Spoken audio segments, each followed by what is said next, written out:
Thrilled to get to see this with you, first of all. Thanks for joining us for a little Q&A. And usually I'm interviewing you, so that's awesome. It's a nice reversal.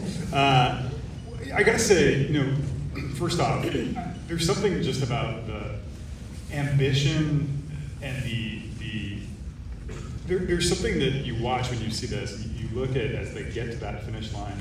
I mean, the courage the guy had to do what he did with all those folks and put everything on the line, and then double down and film it all. I mean, it's just, when you think about the courage that takes, it's inspiring. It's also, that's the thing I'd be more nervous about. But, in looking at all this footage, what drew you to have to tell the story? I mean, it feels obvious, but, you had to see this and think, we got to do something amazing with it.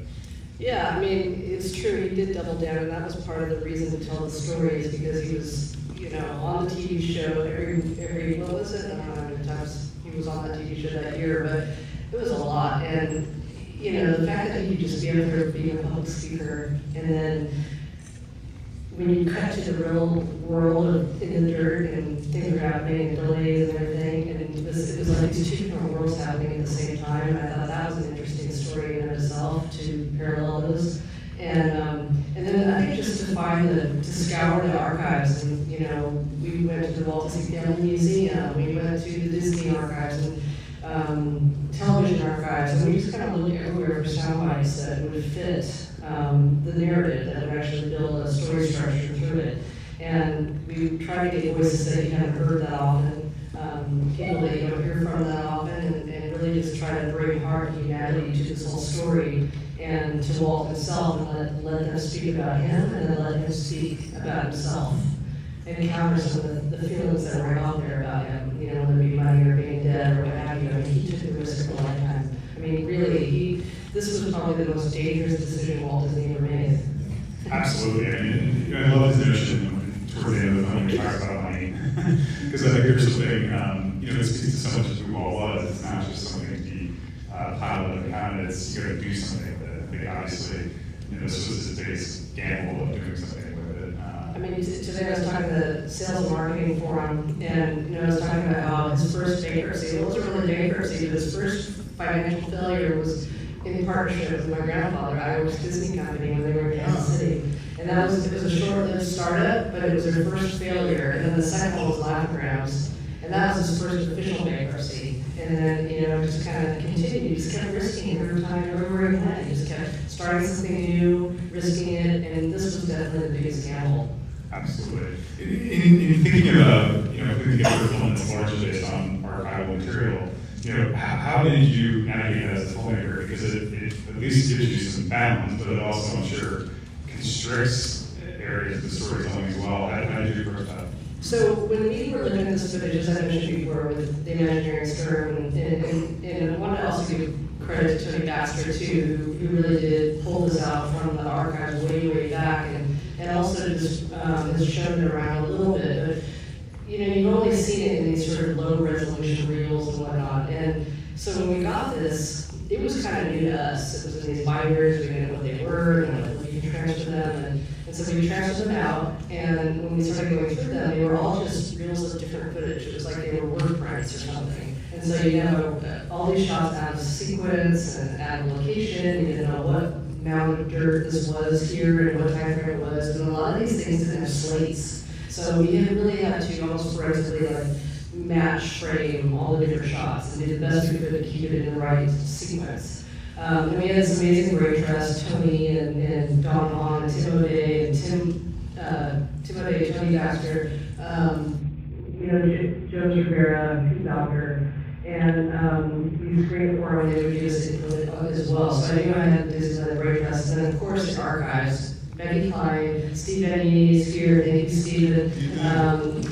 Just the whole gang and Disney Archives, Kevin Kern. You guys were invaluable to this project. I can't thank you enough. It wouldn't be here without this amazing team of experts. And, it just really started to come alive and come together. And I think it was really, it took a lot for us not to try to go to talk, I didn't want to be talking heads. I never wanted to interview anybody. The whole thing was about living in this very footage and and not kind of, it was easy enough. People would say to me, oh, cut to the still photo, there's some great still photos behind the scenes of Walt, this one spot. Because there were photographers as well, but we really wanted to just live in the footage by these cameramen. Travis Hill and everybody, these guys were really capturing history. And so we really wanted it to live out in that way. Well, I think that's what makes this so unique, is that there's just moments in this where you're in a moment, and it's things we've just never seen before. And I think that's, we've all seen a lot of the clips of Disneyland, making Disneyland. This feels like it unlocks a whole other treasure trove of content. Yeah. Yeah, I mean, it did, and I think just that was the gift that we were given. Well, we came up with this idea to do it, and we're in the editing room, like, well, give credit to my editor Mo and my co-producer Mark Catalina, because they were sitting there going, man, this would be an amazing story if it could just play out. And what we realized was that, when you look at the reels themselves, you're just looking at shots, but they're all out of sequence. So once you cut every single shot up and you put it in bins, and you go, okay, well, this is the Mark Twain sequence. Well, you realize there's all these different angles, and all these tech shots, meeting shots, details. And so once we started building the scenes, then we thought, okay, we've got a story. You mentioned your granddaughter, and obviously your family, for those who don't know. Leslie's family has a deep history with the Walt Disney Company at large. How does this spend in a different way, just given your family's connection, the emotional connection we all have to these parks, Disneyland specifically? As you thought about bringing this together, how did that emotionally hit for you, and how do how does that show up in the film? It's funny, as a filmmaker, I'm just focused on what the great story is, and it's only later that I go, oh, well, yeah, my grandfather was a designer, co-creator of Mickey Mouse, and also Lightning Around it, and all this was premiered at Disneyland, and, largely Mickey Mouse was such a big part of Disneyland, and so that is huge. But I guess I think about, well, I'll tell you one little story that you don't know, which is that my grandfather at this time, right, I'd say about 8 months prior to Disneyland opening, was stopped in the hallway by Walt at the studio. And Walt said, I'm thinking about I'd like to figure out a way we could take the widescreen film format and turn it into a 360, like complete circular theatrical experience. And I said, well, give me a couple of days, let me think about it. And he came back to Walt and said, I figured out a way.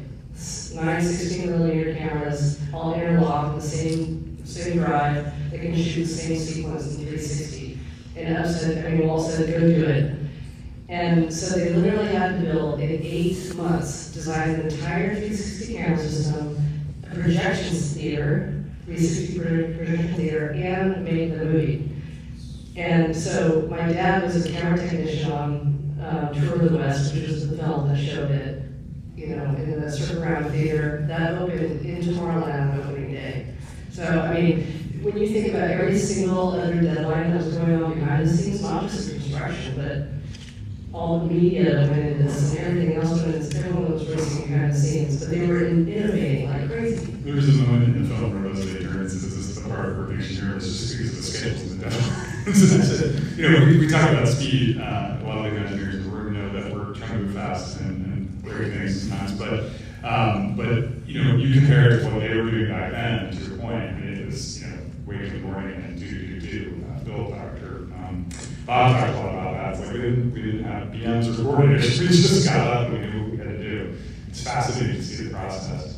As somebody who's looked a lot at craftspeople and creatives in many different iterations of the Walt Disney Company's history, how do you see that show up today? How do you see the spirit of the Imagineers from the 50s show up in the Imagineers and in the development that you see in the world today? Well, that's a great question. I kind of asked you that same question, but I don't know. I just feel like it's still there. It's this continuum to think about how Walt Disney looked at this dirt lot, 160 acres, and said, I'm going to make that the happiest place on earth.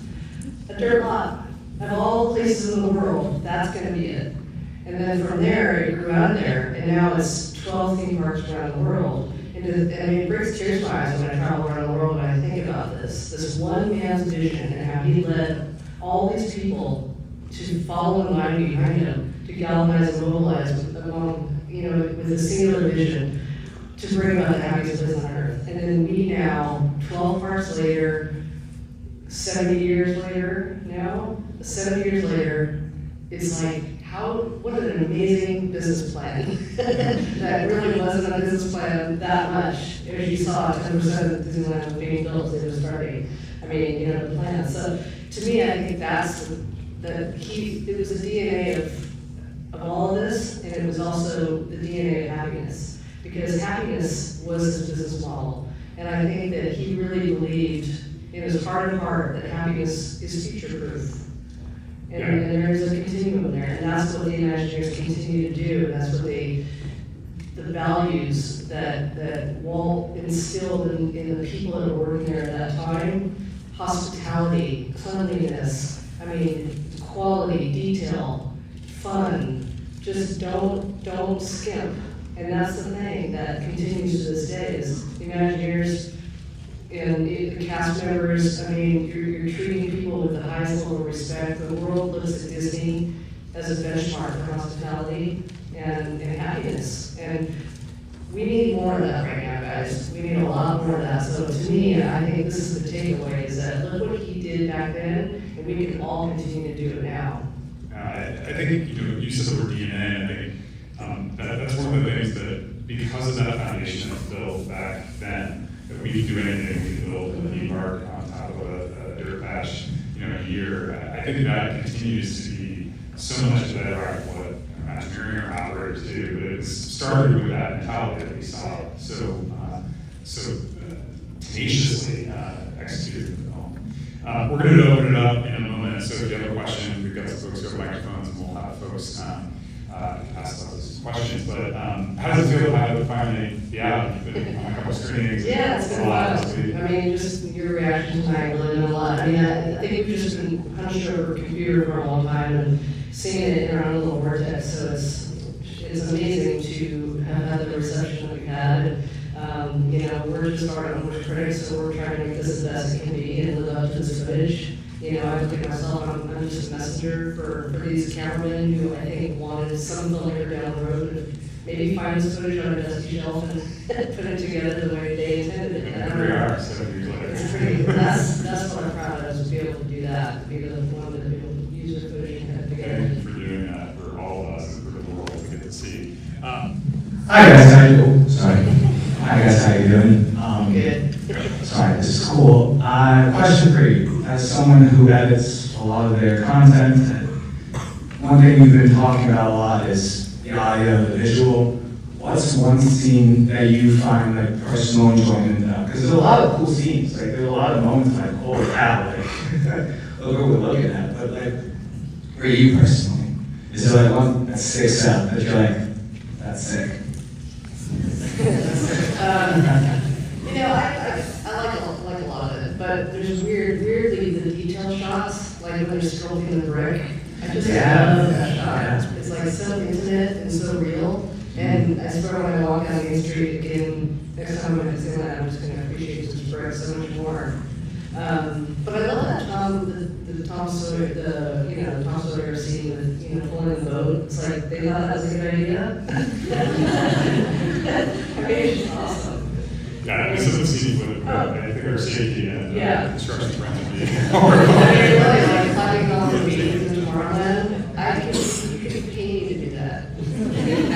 Smoking your cigarette, walking down that little beam. That just blows my mind. Safety is a key. As a storyteller, obviously you had this idea in mind of what the core story would be about, right? But was there anything in the discovery process with the footage that you were like, that's a piece of the story we weren't expecting to tell, or we didn't think we would find? Because I think a lot of us, especially like when we're building content, we know when we have an idea on what we're going to do, but then something catches our eye or something takes us by surprise or a detail that we didn't notice at that moment. I know you mentioned about the brick, but was there anything in that footage, I guess, that just gave you that extra piece of storytelling to deliver? Well, I guess more of the audio bites. You know, I think that one bite from Walt with the rocket ship saying, you know, talking about money and that his whole goal is to keep doing things with it. To me, that's the pinnacle of the film, and that's the pinnacle of the DNA of who Walt was and what he did. And I think that surprised me because I didn't know that quote. And my editor, Mo and Mark, kind of did this rough cut, and they wanted to have me leave them alone before I saw it. And when they showed it to me, I just started crying. And I thought, oh my God, this is so touching because of just what he said there. And I hadn't heard that quote before. So I think that's probably my favorite line in the film. But I think it's just seeing the sound bites. When you're looking at them on paper, you're building them on paper. It's just so much, you get it, but until you put it to picture, and then until you get the soundtrack, you know, then you start really feeling something, that it's working in the right way. And so, I don't know, I just think it's a mix of everything, you know, but usually I try to find one or two key sound bites that are in the film or in an episode or whatever it is that are going to be your anchors, that are going to be the lead up to or the payoff to or what have you. And I think that was my favorite. Sure, really kind of that the emotion driver, right? Like in those moments. So that's amazing. Thank you.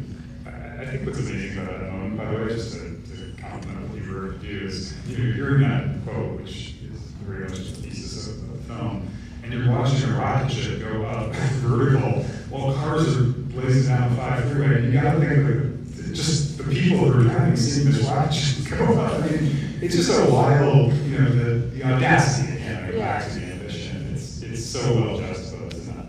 Well, when you also think it's kind of symbolic of just, you know, he's building this rocket ship, and he's talking about investing his money time and time again, and not worried about bankruptcy, and giving it to make the happiest place on earth. And I mean, I don't know to say, but who's doing that today? Yeah. And outside of Disney, continuing to create really cool, fun experiences for the world that, as you know, they've always set it up, or Walt always hoped that when people come into Disneyland, they'll leave feeling a little bit better than before they arrived. You know, so, you know, I think that's just a really special goal and achievement. Absolutely. Did we get it up to the middle there? I think we have 2 more, one up here and then right back to Great. Mike. Awesome. Okay. Thank you. We're celebrating, obviously, Disneyland's 70th anniversary this year, and we're celebrating Disney World's 55th anniversary this year. I know in past interviews you talked about how the Iwerks story brought you closer to your grandfather, and then you talked about going through the back doors into Disneyland itself as a child of your own father. What is it like for you now to walk through the streets of Disneyland or through these theme parks? What do you see? Like, what is your vision of what you see when you walk down? Can you walk down and just be joyful and happy? Or is it nothing but you see your father's works or your grandfather's works? Or do you see just Walt's work? And then secondly, when are we going to get a Roy Disney, Walt Disney World documentary like this? Okay, well, the executives in this room heard that last question. And I would love to hear it. There's a lot more to that than there was for Disneyland. So, from your lips to God's ears. Jesus checkbook there. You know, when I walk to Disneyland, I don't know, it's wild. I feel like this continuum since my grandfather, who as you all know, I didn't know. I was 1 when he passed away. I have 1 photograph of the 2 of us together. And, but I do feel like he was with me internally as I grew up. He was such an inspiration and somebody I totally looked up to, and somebody I was sort of like, God, can I ever live up to him? You know what I mean? He was so accomplished. And then at one point in my career, I just said, you know what, you're never going to be those people. Just be yourself and do whatever you want to do and do it the best you can do it. My dad gave me that advice, and you know, and so we all, my dad, my grandfather, me, my cousin Mike, who's an Imagineer, you know, I think we're all just about quality and just doing our own thing, but doing it the best we can. And I think for Mike and I, anyway, we're just thrilled to be working with Disney. And I've done a lot of different projects with different companies, whether it be Warner Brothers for the 100 Years of Warner Brothers documentary, or DC, thank you, DC Comics, or Hearst, or a bunch of them, different brands. But when I come to Disney and I work here with everybody, is like it's in my blood, it's in my DNA, and I just feel like it's a family, you know. And I'm just so honored, and I'm just thrilled to be the one to continue telling stories and finding these stories that you all would love to see, and I would love to see, but I'm as much of a Disney fan as you all are. So to me, if it's a good idea, I want to share it. It sounds like there's one more in the hopper. Right here in the last question. All right.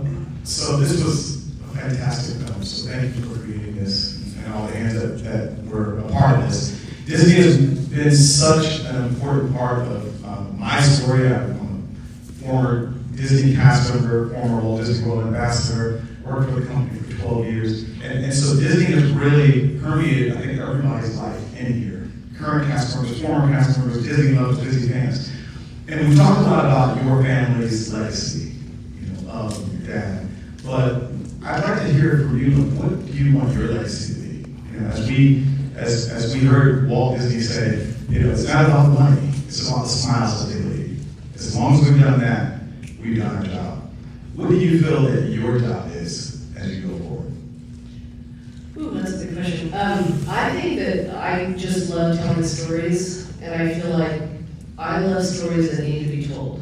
And I want to encourage people to continue telling stories. I started with a film about my grandfather because I felt like it was, you know, it was a story that needed to be told.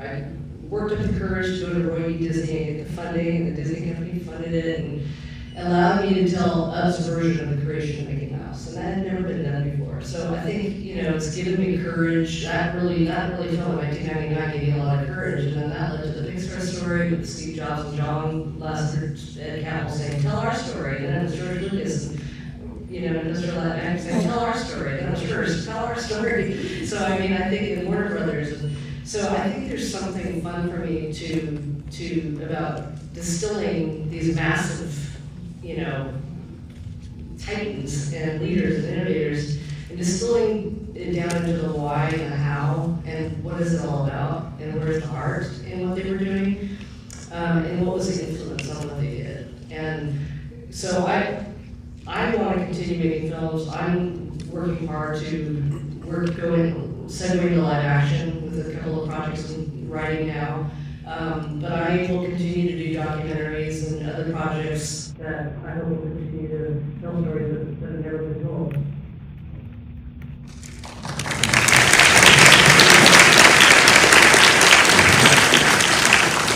We all had incredible vision back then, you know, to be documenting all this work, basically leading up to, you know, arguably the biggest scandal of his life. And I think, you know, it's now obviously it's benefit for us, we get to see it. And I just, on behalf of Imagineer and on behalf of Disney at large, I want to thank you, because I know you're doing that. You've done it through the Imagineering story, you've done it now with this, and there's more projects I know to come for Disney Chicago. So just deep gratitude, let's say. I think you've done such a masterful job taking what Walt set out to do. He was a contemporary when he was building these parks, and you know, you're doing that for us as Imagineers and helping to further our stories for audiences and for those who one day will be, you know, filmmakers or Imagineers or whatever it might be. So thank you. Well, And thank you. I mean, you know, honestly, I feel like when I look back at these photos of Walt and Ub, back when they were teenagers and in their 20s, and, you know, all throughout their life, even into their life, looking at old photos of drawing, plain crazy, you know, drawings and stuff like that, they were lifelong collaborators. And Walt and my dad knew each other. And I feel now that I know Walt too. And that's what has been the most to me, is that I've been able to spend some time, immerse some time into his life, and to give back to him in a way, hopefully, that people will be inspired by and continue to create happiness in the world. Well, Matt,